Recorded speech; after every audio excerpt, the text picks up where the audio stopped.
I've been hearing the word trauma tossed around a lot lately, and it's clear to me that we are not clear on what trauma is and what it's not. Trauma is exposure to real or perceived death, serious injury, or sexual violence, and it can happen in one of four ways.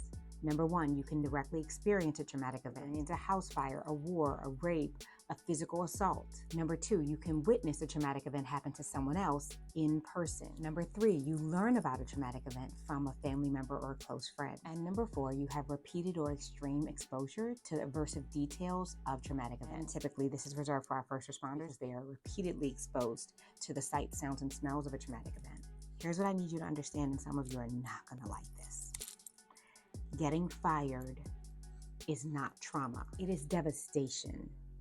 It is disappointment.